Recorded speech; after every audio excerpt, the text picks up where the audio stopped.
So, let's start. So, hello everyone. Hi. Why we are here? Yes, so hi. Why we are here? Because we want to do something. We still don't know the name. We still don't know where, but we know it's coming and it's coming soon. Exactly. So we just wanted to give a heads up. Series, since without a name, since without an intro, since without a date when we exactly will start. But soon. So soon is good enough. Yeah, I hope so. Stay tuned. So Nikki, hi. Hi, Tammy. We still don't know the name. We still don't know the start of it, the promo, the teaser, or whatever you want to call it. But we do know that the season has started and there's a lot to talk about. Exactly. And so we're starting. And like a lot of people in the paddock, teams, riders, we'll work with it. We are getting concessions and we're using them, at least for the first few rounds, until we figure it out and we wrap it up nicely. I agree. The idea came a little bit too late, maybe. On short notice, I would say, because we basically, I just asked you in Portimao, right, before the race weekend, and what about to do something like this? And we're like, okay, let's figure it out after the first 2-3 rounds. We just start easy. But then the season absolutely hasn't started easy. A lot of things happened. So I think before we jump on the Argentinian GP, at least 2 topics I really would like to discuss with you. Yeah, it started really quick. It started really busy and it started not so good for everybody. And there was some drama and this drama will not calm down for a while, I think. I think we'll see the effects of what happened in the first round for the whole season, that's for sure. We'll talk also about punishments. And I think it's obvious for everybody what the main subject is. And it's not specifically the sprint, but it is the accident, the crash, corner 3, the crash that woke some things up and reminded a lot of previous things and caused quite a debate. Exactly, and this is not the first time that if anything happened to Marc Marquez, really then after this is the story. So sorry to say, but we almost forget that Pecco Bagnaia won the first Grand Prix of the season, not just the first Grand Prix, but the first sprint ever. So we already have the rider with the double victory, but yet almost no one is talking about it because we already ticked this box. Yet yes, Ducati is the fastest bike. Yes, Pecco is really doing well and doing like someone like a reigning world champion should do, but we can just, and everyone is talking about Marc. But for our defense, it's not like we didn't anticipated that Pecco will do the double win. It's something that more or less we knew. Let's say if it was Jack Miller who took the win or Maverick Vinales who took the win, it maybe would have been a little bit different. But because it's Marc Marquez doing something that in a way a lot of people expect him to, and maybe are happy to be disappointed again, because that's what we see on especially social media. And on the other side, we saw a win that we really did anticipate from the moment this season started going for real in Sepang. It seemed very obvious that if there's one rider and one bike that have synergy on the track, that's Pecco. So we saw him win. We saw how amazingly he did that with Desmo Sedici. But then the debate, it's there and it's Marc. And there was a lot of anger because not only did he take out a rider, injure another one, took out himself, he did it to the home hero. And 60,000 people came there mainly to see their home hero, who is, if you took at the most known and admired sports men or women in Portugal, it's Ronaldo, and then it's Oliveira. There's nobody else in second place but Miguel. And that's huge. And that was a huge disappointment for the fans there, for the fans at home. And for some people, let's say, we can sense some kind of enjoyment in saying that. I think we should, and we will talk a little about a crash itself, because we should, and the injuries and why the crash happened. I think so let's start. Maybe you can explain what happened in the crash. Let's start with it. Okay. A lot of talk about that.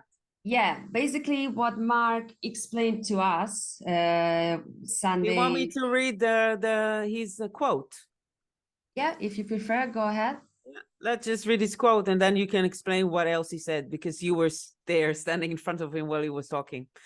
First of all, I want to say that I am very sorry to Oliveira, the team, and the Portuguese fans, because it was his race. I did really big mistake today. Of course, it was not my intention to have this happen. My intention was not even to overtake Martin at that point, but I had a massive lock with the front.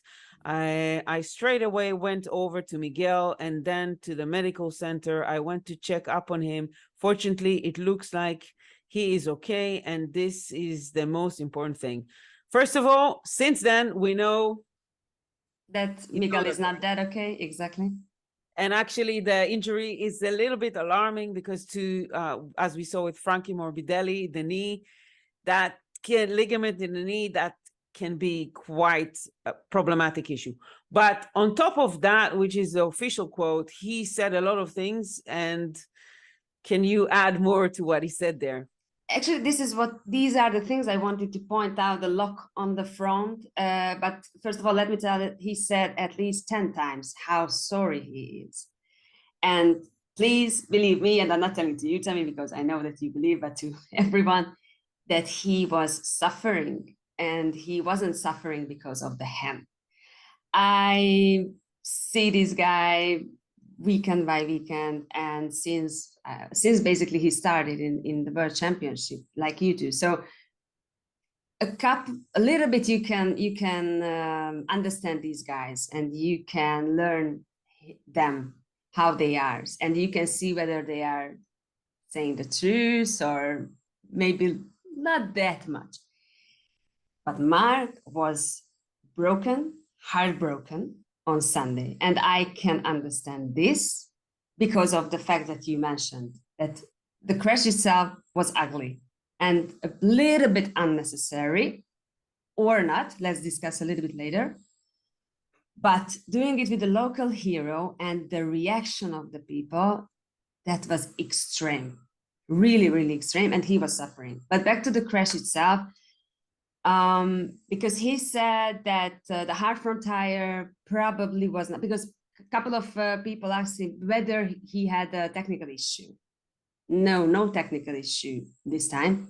He made a mistake. He accepted and he admitted that he made a mistake. And we will say a couple of things from different aspects. It doesn't mean that, at least me, that maybe Tammy as well, we excuse Marc regarding what happened, because these are not excuses. He made a mistake. He made a huge mistake. So he said the hard front tire was not ready, but Miguel, said later on that this is not an excuse, because he was not the only rider with a hard front tire. Let's just separate one thing. There's one thing, an explanation, and there's an excuse. When we explain what happened, it's one thing. He didn't use it as an excuse. What you just, if I may, I'll go back to what you said about how remorseful he looked. We know him for many years. We know when he's lying. We know when he's making it up. There's also an image that's going through the web by Ronnie Leckel, the German photographer, that caught him seconds after the crash, and you can see the pain. The last time I remember Marc looking this remorseful was the argument about him moving to Andorra, and he started to cry in a press conference. You don't see him like that. It's that feeling when you wake up at night and you're thinking, oh my God, what the hell have I done?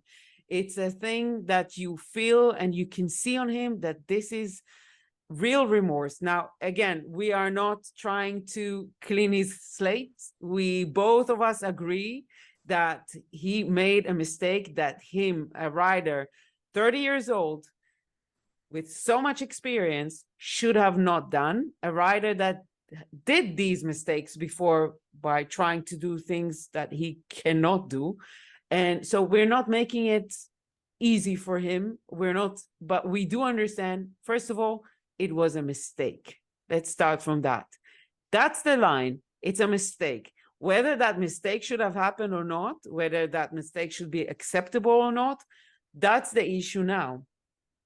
And we, I think, both agree that at his level, it shouldn't have done. He should get a punishment. And the thing is, he knows that. Exactly. But so why all this happened? So basically, one of the main points is that he is asking too much, way too much from a bike, which is just not ready to fight for the podium with. Okay, but let's go back. Maybe you can explain to us, because I assume some people, most people who are watching this, understand what it means to lock the front. We're talking a few things here, so I wish you could explain. First of all, he went out with a hard front. Second of all, it was the only second lap. The weather was not, it wasn't that hot, and it was windy. And it was very crowded in MotoGP at the front of the race. So if you could explain, maybe in simple words, what it means to lock the front and why does the front lock? If you don't mind, I wouldn't go that much in technical details because just simple words for dummies, for me. Basically, for you. Okay, so basically, if the in this case the front tire is not ready, the temperature is not enough, then yeah, you can check. Use locking it. I don't know how to explain basically in English that, but you just don't have that grip, and you cannot do with the bike what you normally do. Yeah. And then the bike just reacts a little bit unexpectedly. So in this case, when it's going to the corner and you are full on brakes, the only thing you can do is release the brake a little bit or complete. But even if you release the brake just a little bit, with these MotoGP bikes, with these brakes, the difference, the speed difference between the bikes around you still on the brake and you releasing just a little bit because you're reacting on the bike, the difference is huge. And this is what we could see, that everyone is slowing down and Marc just speeding up, but like in a really incredible way. Something similar that we could see the dynamic of the accident, what we saw last year with Taka at Barcelona. So this is what basically happened. Maybe in the past with the different bikes, with the different brakes, with the different field, not this close. Now we have like 18 riders in 1 second, almost all the time. It's crazy. They are so close. They are basically too close. That was the idea of the organizers. That's why they changed the technical regulations since years, because they wanted to get close racing. Now here we are, we have the close racing. But with close racing, the risk of touching other people, the risk of unfortunately crashing and kicking out other riders, that went so high. Yeah, and this track we know it's a medium in the scale of Brembo. It's the medium track, but we have corner 1, corner 3, corner 5. These are the most problematic ones, and this happened, of course, in corner 3. That is considered for many riders the problematic one. But it does seem that Marc Marquez has a hard time accepting that his bike at the moment is not giving him everything he wants. And at the moment the lights turns, even though he knows that he is unable to fight for the win, he even told us a few times, my place is going to be between 5 and 10.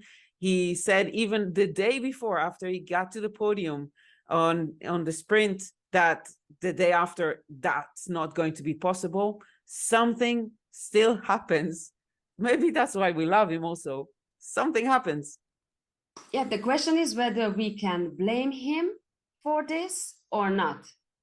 I mean, can we blame a rider trying, wanting to win, or at least arrive to the podium or finish as in front as possible? Or we want to see riders just not forcing, let's say. So like, I don't know, like Aleix Espargaro explained after the race that on Sunday, he was faster than the riders around him, but he couldn't overtake. He couldn't do that in a safely way. So he decided not force it. But I was just wondering whether all the riders do this way. Then again, we arrive to the races without overtakes, and then the people start to complain because of that. Don't get me wrong. I'm not saying that they don't have to find a limit how much be aggressive. That's the word I was actually planning to say, limits. And we know that's one of the key words we're hearing every weekend. I'm trying to find the limit. I'm trying to find the limit.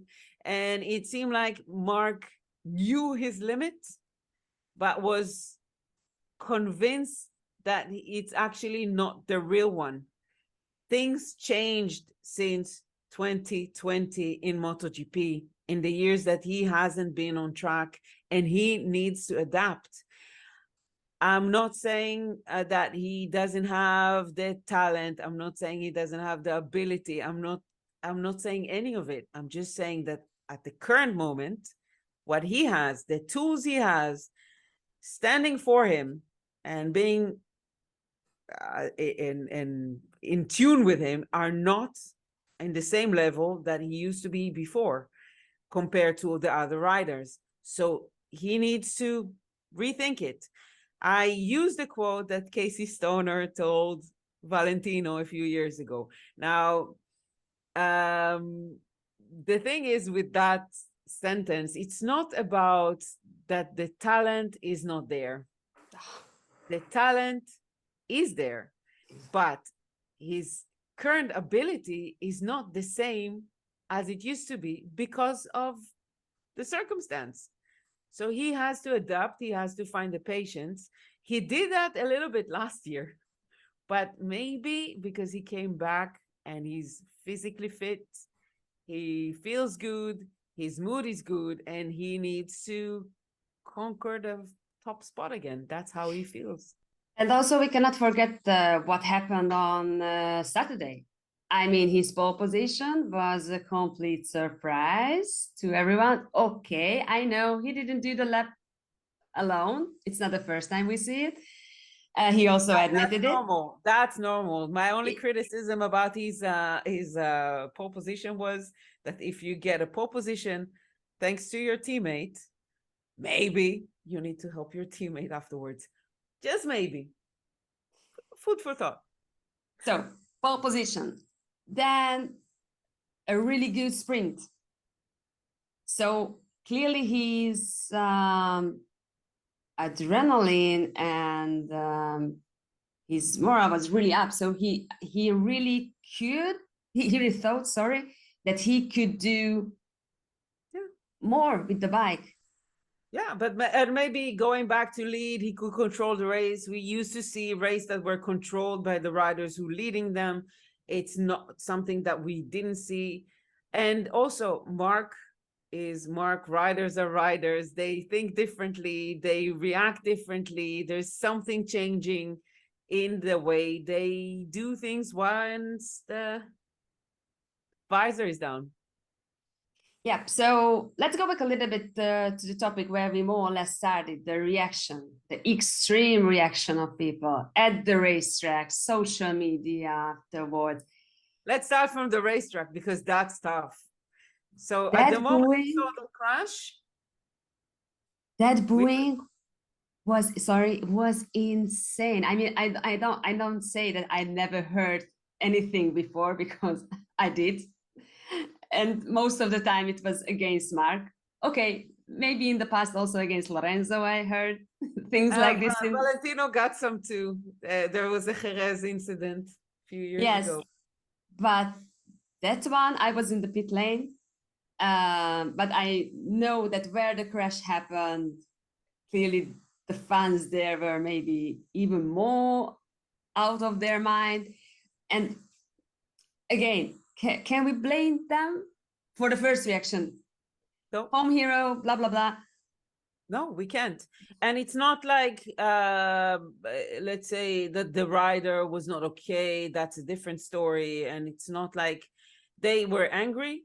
And I can understand why. And they booed him because they saw it in front of them. And we could all see at that moment, it was not something that was not done by the rider in a way.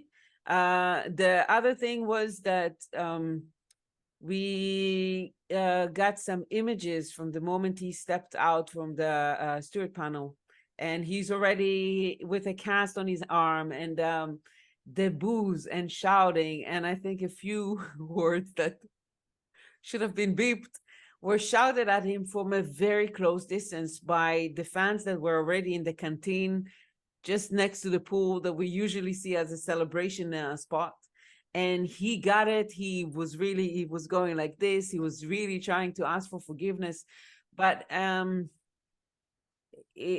sure it's hard for him to see. It's hard for him to hear. He knew he was expecting that. I think he was happy that there's a private plane involved here. And so in that way, at least imagine him flying commercial. Yeah. Or trying to pass security at the airport in the public area. Ooh, that could have been hard. So you know, we have to understand what it also would mean and what effect it would have on the season, on him.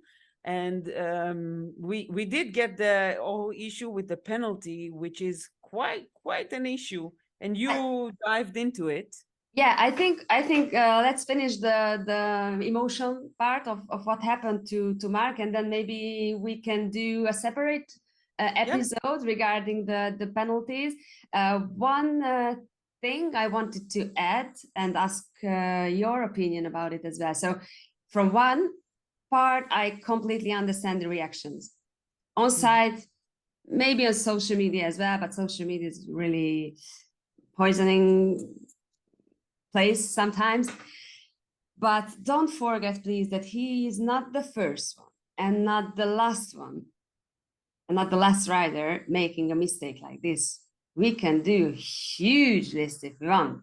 There were 3 riders, including Marc, this weekend who made that mistake. Just this weekend, yeah. Just this weekend. Yeah. We had Luca Marini make that mistake. We had Joan Mir make that mistake. Different results. One of them is a broken shoulder. One of them is a rider that was pushed back and had to recover. Different punishment for one of them, no punishment for one of them. But we can go into there is a difference in the crashes, so we can a little bit understand that there is a difference in ruling, but still. Yeah, so what I wanted to say that he made a huge mistake, again, as we said a lot of times already in this video, but please, he is not the first one. So also with our or your reactions, so calm down a little bit. They are human beings. Marc is, even if he's an animal, he's a bastard, as he said about himself, they are human beings, and human beings we make mistakes, right? Yeah, we all make mistakes. That's what I'm saying. From the start, this was a mistake. And that's the bottom line. There is no rider ever at the World Championship that is doing something on purpose. It was a mistake. There was maybe 1 or 2 incidents, but we can talk about them one day. We both know touching the brake lever, that's not a thing, or stuff like that. But when a rider crashes during a race, you know, okay, I think about a few more incidents in the past that were on purpose. Okay, but in the current era, at the current point of time, the riders know the dangers they're in. They know they have a life to carry on doing. They are not doing these things on purpose. And so there was another crash. It also wasn't on purpose. We crashed for a second, but before that, we crashed and our video stopped. But he crashed. The crash caused a broken toe for Martin, problem in the knee, as we said, for Oliveira. Oliveira will miss the Argentinian round. Marc will miss it too because he has a right first metacarpal broken, which is this bone, to anybody who doesn't know. So he has been through an surgery on Monday morning, and now he will miss the Argentinian one, and we will see him in Austin, and we can't wait to see what will happen in Austin, and we will add that, and we will talk about that in the next episode. Yeah, I think that was hopefully enough for the first episode of our vlog, or maybe can be later a podcast as well. We will decide. Please leave your comments, questions, whether you liked or not. What would you like to hear from Tammy and myself in the future? But not in the second episode, sorry, because the second episode is coming really, really soon, and we will talk about the penalties. Yeah, we're continuing the subject. Marc is still on the prime list of the topics. So bye for now.